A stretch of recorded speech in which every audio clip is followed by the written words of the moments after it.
Hi everyone, welcome to another episode of Get Some. I am your sommelier, Danielle Linda with 5 to Wine Time, and the set looks a little bit different. If this is your first episode, welcome. Usually this isn't how the set looks, but I wanted to do a flight of blind wines. The setup of this tasting is a little bit different than usual tastings. The wines are wrapped, the caps are covered. I have a white sheet of paper here and 3 empty wine glasses. I am actually going to do a blind tasting.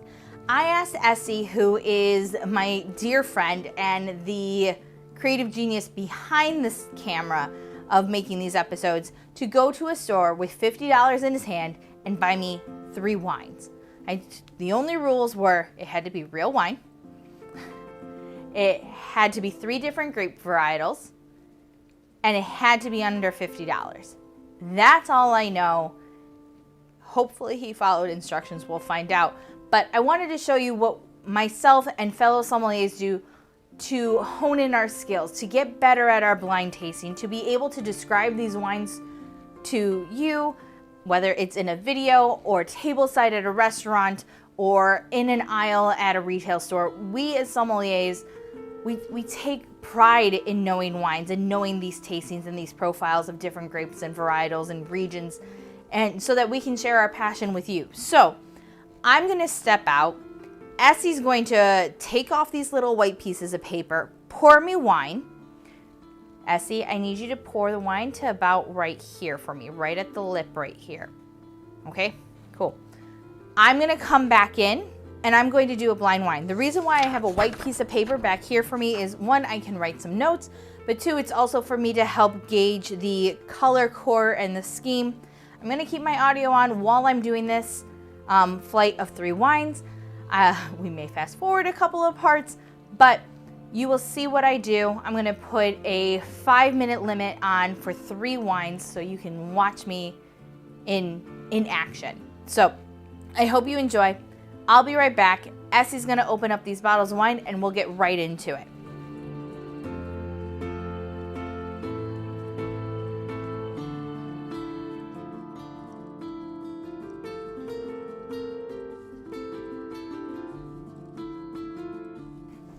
All right, so we kind of followed instructions, a little bit higher than I'm used to, but welcome to the challenge. So I am going to grab my phone here. I'm going to put 5 minutes on the clock.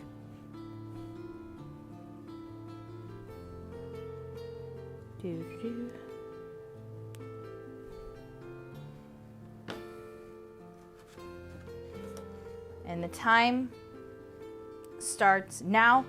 It'll start here in a second. So I'm going to go from right to left. So my right to my left in the flight itself when I'm going through the tasting. So this is going to be wine number 1, wine number 2, wine number 3.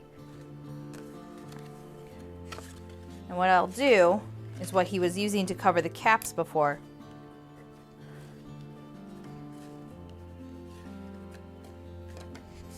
I'll put what I think they are on the caps, real time, and then we'll kind of talk about them, all right? So 5 minutes are on the clock to do 3 wines. I will try and slow down and try and hit as many marks as I can to help decide whether this wine is a New World wine, an Old World wine, the grape varietal, if it's a young and youthful wine, if there's some aging. Young and youthful is 1 to 3 years. Middle age, unlike myself, is 3 to 5. Older and wiser is going to be 5 or plus more years. So, grape varietal, location, New World, Old World, vintage, realm. That's what I'm going to try and do for 3 wines in 5 minutes, blind. So, wish me luck. Let's go for it. And the time for 5 minutes starts now. So, the first wine is Day Bright with a ruby red core with a kind of lighter ruby rim.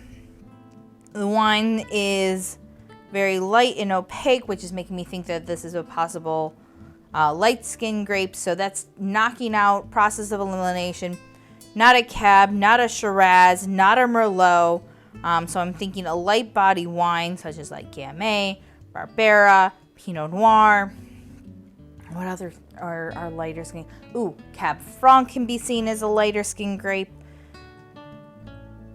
With the ruby red rim, I'm thinking this is young and youthful because as a wine ages, the rim of the wine does become a little bit more brick red. So I'm thinking this is a wine that is 1 to 3 years. Light skin grapes, so light skin. So I'm thinking Pinot Noir, Gamay, Cab Franc. 1 to 3 years, light skin grape. It's a red wine, which crazy enough that counts as a point in some certifications, is calling it what grape varietal it is, red or white. All right, so that's what I'm getting on the site.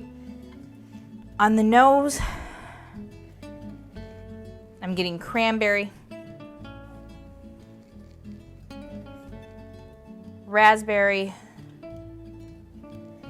rhubarb, some purple flowers like violets, almost a lavender scent too, like another like very fragrant, very floral, very aromatic. So I'm gonna put down lavender. I'm a little thrown off by that. Getting a lot of earthy notes, so gravel, pavement, kind of like the warm pavement after summer. I'm getting dust, a little bit of leather.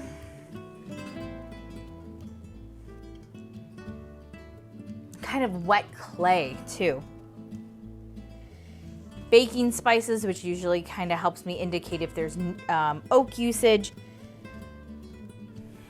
I'm getting a little bit of nutmeg. Really faint though, so I don't know if there has been a lot of oak aging. Like nutmeg and clove. Very secondary notes, so going through this, a lot of secondary notes means a lot more earthiness, but that fruit was at the very forefront, so that's the first things that I wrote. So going to the taste.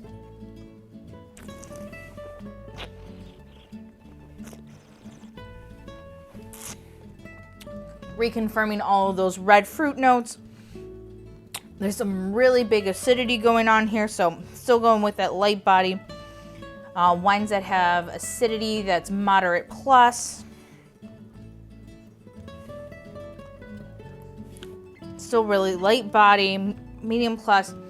There is a little bit higher alcohol, and the fruit is still there, so that's kind of making me lean towards New World wines versus Old World. Old World is that reserved, that elegance, that beautifulness, and especially with that sense of terroir comes through even more in Old World wines for me than New World wines.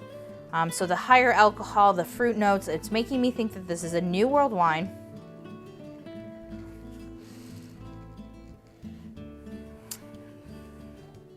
Not getting that bell pepper notes or that pencil shaving notes that I usually get with Cab Franc, so I'm going to cross that out.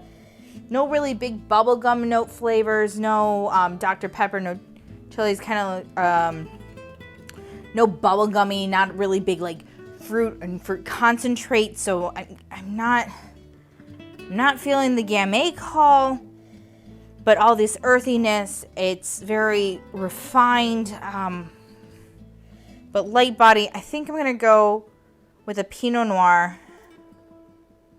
1 to 3 years. I'm going to call, it's 2021 by the way right now. I'm going to call this as a young, youthful wine. I think this is still, since it's very early on in 2021, I'm going to say this is like a 2018.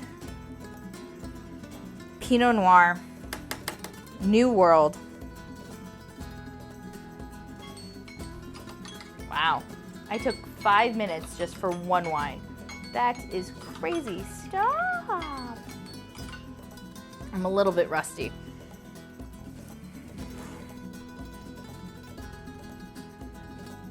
Pinot Noir 2018 New World. Not very fruity, ripe fruit notes, more tart red fruit notes. So I'm going to go with Oregon. Yep, I'm going to go with an Oregon Pinot Noir 2018. So we'll see how that goes. All right. Well, this is a doozy for wine number 2. Usually when we're doing flights as somms, we go white wines to red wines, but going with the flow, we've got a white wine here. All right, so wine number 2. Okay, so I took a little bit of time with this first wine. Went over my 5-minute limit, so I'm sorry, but it was just really speaking really loud to me. So I'm gonna shorten my time for the next 2 wines. I'm gonna bring it down to 2 minutes per wine for me to accelerate myself through the episode itself, but also accelerate and push myself to try and call wines even quicker. So,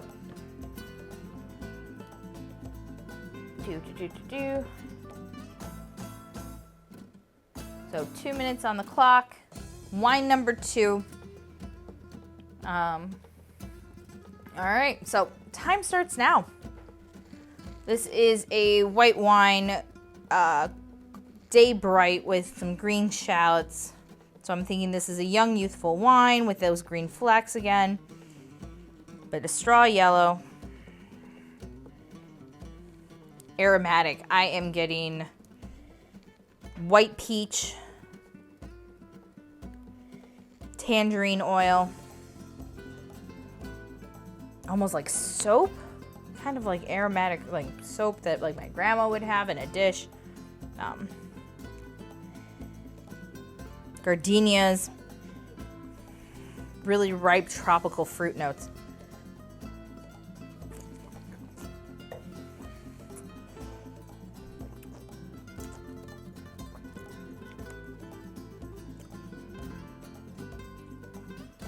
Okay, really bright acidity, more than the wine number 1, so I'm gonna say high acidity. Light alcohol, still a lot of stone fruit notes to it, tropical fruit notes. It's a dry wine, 1 to 3 years. I'm thinking it could be a Riesling. This could be like a Sauvignon Blanc. It could be not a Chardonnay. It could be a Torrontés. It could be an Albarino. It could be, it could be a dry Riesling. This one's tough. Not high alcohol, very fruit forward. Dry, but really ripe fruits, stone fruits. I'm going to say that this is an old world wine from Germany. 1 to 3 years. I'm thinking the Cabernet Riesling from Germany. So there's my 2 minutes.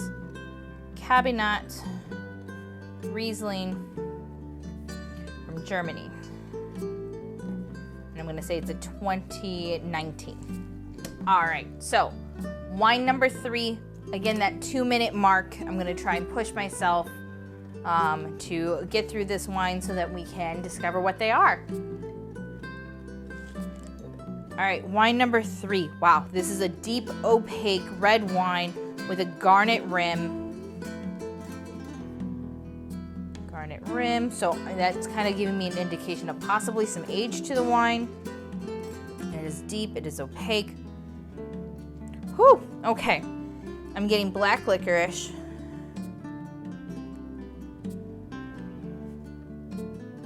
Blueberry and like mulberry jam.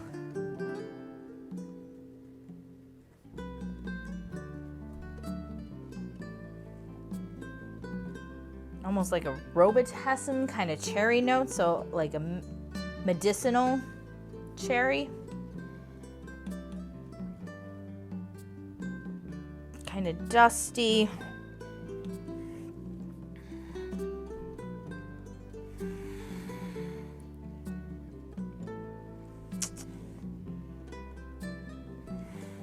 Okay. And it just kind of falls flat. Hopefully more of the palate will tell me what's going on in this wine.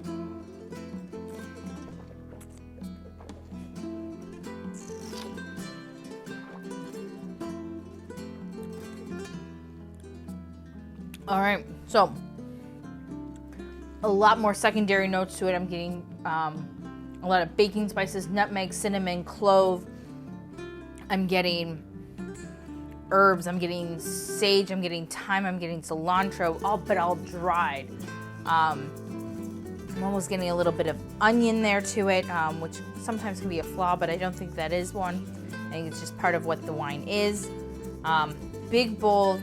I think this is a pretty good quality. I think this is just an easy drinking table red wine. I don't... I'm not sure where I'm going. All right, so that was 2 minutes, but this wine has me confused. Big, bold red, tons of earthy notes versus fruit notes that were on the front. There's a little bit of bitter phenolics, which brings me to Old World, but I don't know where. Like, it could be Spain, it could be France, could be Portuguese. I'm gonna go with something that's easy drinking table wine. Something throw me through a loop because I know how Essie is. Or probably has a pretty label. He likes pretty labels. I'm gonna go with a Portuguese red blend.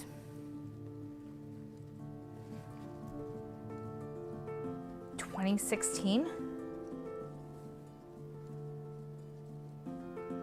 I'm not confident in that one.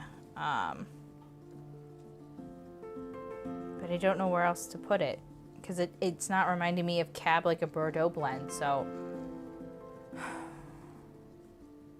all right. Well, that was fun. All right. So, eek. I hope I did all right. So, wine number 1. Jeez, how'd you tape this? With a lot of passion. Thanks, Essie. All right, wine number 1, screw cap. I saw the tops of the bottles, but I was trying not to let that affect how I'm tasting and how I'm blinding, whether it's screw cap versus this one that's probably a cork, or the shapes of the bottoms themselves. I was really trying to provide as much of a blind wine tasting for myself as possible. Ooh, dope. Okay. So, wine number 1 is a 2018 Pinot Noir from Willamette Valley, Oregon, which, if you've seen a couple of the episodes, you've seen how I really enjoy wines from Oregon, their earthiness, their fruit development. So, cool. I did say that it was a New World wine. I said it was from Oregon, Pinot Noir, and a 2018. So, I call that a pass. That was really cool. Just proof that even with a screw cap, you can get some really awesome delivery on the wine. So I'm going to dive more into each one of these wines. Well, I'm going to go do some research about these wines and then tell you guys all about it in a couple of episodes. So moving on to the second wine. This one was really hard for me, especially being white wine. Ooh, this one's going to be easier to take off. So, okay, I lied. What did you... Jeez. All right. I guess he got to have some fun.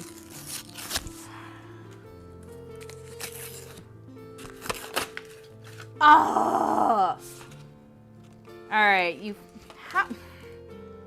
One, I should have known he picked an Argentinian wine, being from Argentina. And I'm kicking myself because this is Colomé's Torrontés. And Torrontés has this note of like soapiness and lilacs and potpourri and dry white flowers.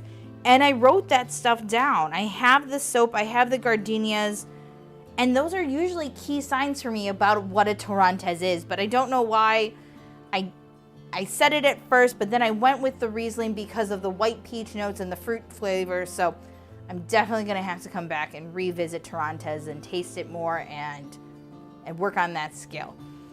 All right, so I'm going to count this as a win, So, winning, losing. It's okay to not be right all the time. It's about being humble and knowing where I need my strengths to be. So, anyways, moving on to the final wine of the blinds. I said that this was a 2016 Portuguese red blend. Not really confident in my call. I didn't know where to put it. It wasn't fruit forward like our awesome red blends that I've had from California in videos, and it wasn't a Bordeaux blend of that Cab Merlot, Cab Franc, Malbec kind of blends from like a Bordeaux Superiore. Again, the budget was $50. I was trying to think of where the money was spent, but got me on that white wine. Dang it. Now, okay, again, he did really good with the wrapping.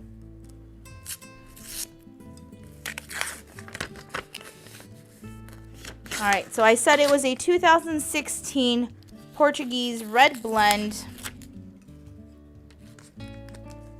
Oh, okay. So it's a Portuguese. It's a product of Portugal. It says red wine blend. It's a 2015 with 2 grapes that I have never even heard of. I'm going to butcher them, but